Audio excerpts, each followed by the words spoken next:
Si les Saouds n'ont pas besoin de montrer les muscles, c'est qu'ils ont mis en place un système unique au monde. Les princes partagent le pouvoir avec un ordre religieux radical, les Wahhabites. Quand l'Occident s'allie avec les Saouds, c'est aussi avec le wahhabisme qu'il s'allie. Un courant de l'islam que le monde musulman a rejeté dès sa naissance, au XVIIIe siècle. Pour toutes les autres écoles de l'islam, c'est une secte dangereuse. Au début du XXe siècle, les Wahhabites sont confinés à un morceau de désert d'Arabie, contrôlé par la tribu des Saouds. Ils décident de s'allier, le sabre des Saouds, l'islam conquérant des Wahhabites.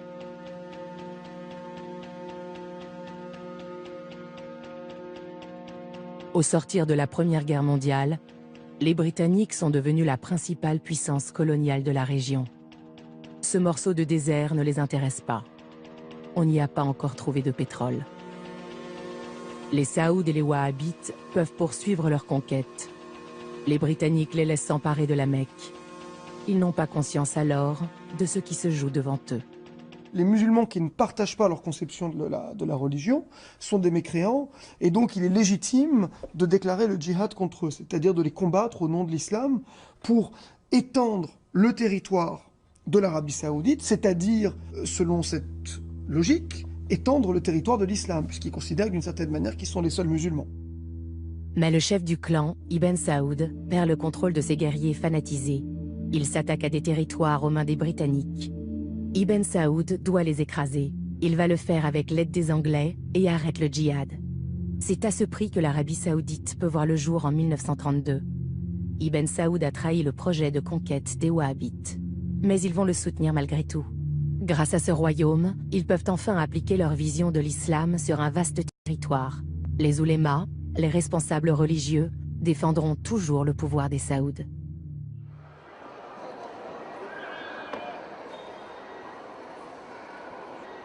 Grâce aux oulémas wahhabites, la famille royale maintient la population sous contrôle.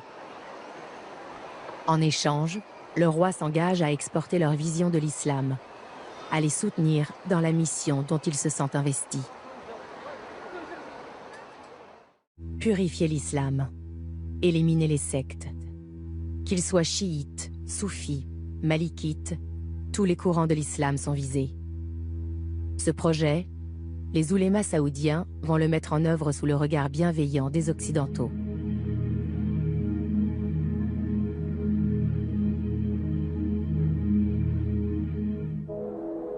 En 1945, l'Arabie saoudite devient l'allié de l'Occident.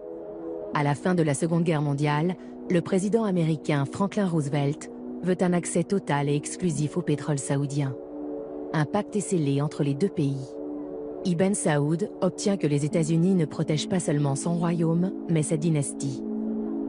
Fort de cette alliance, les Saouds ne développeront jamais leurs forces armées.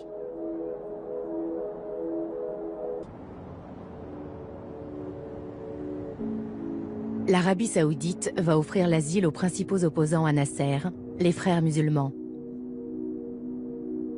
Pour eux, si la région veut retrouver sa gloire passée, c'est dans les valeurs de l'islam qu'elle doit puiser. L'Arabie saoudite s'appuie sur leurs idées pour contrer le panarabisme de Nasser. Le président égyptien veut unir tous les Arabes de la région. L'Arabie saoudite, elle, voit plus grand et prétend unir tous les musulmans. C'est la naissance du panislamisme.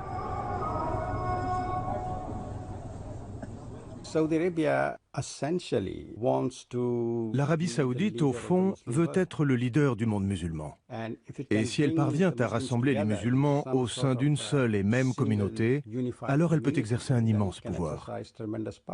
Pour ces gens qui sont inspirés par les frères musulmans, à la différence des oulémas traditionnels, être religieux, ça veut dire s'autoriser à parler de politique. Les oulémas traditionnels, eux, considèrent au contraire qu'il faut rester dans sa sphère. Les princes font de la politique, les oulémas font de la religion. Et leur présence au sein du système et l'influence qu'ils exercent au sein du système va mener, d'une certaine manière, à politiser l'islam saoudien. Mais la machine qui se met en place et qui prospère grâce aux revenus du pétrole sert surtout les intérêts des religieux saoudiens. Elle leur permet de diffuser le wahhabisme, la version saoudienne du salafisme.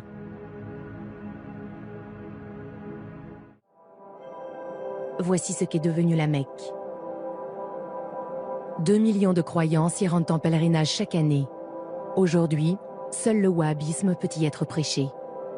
Dans la grande mosquée, les bâtiments dévolus aux autres courants de l'islam ont été détruits. Détruite également, la maison du prophète et celle de ses compagnons. Au fil des ans, plus de 90% des bâtiments historiques ont disparu.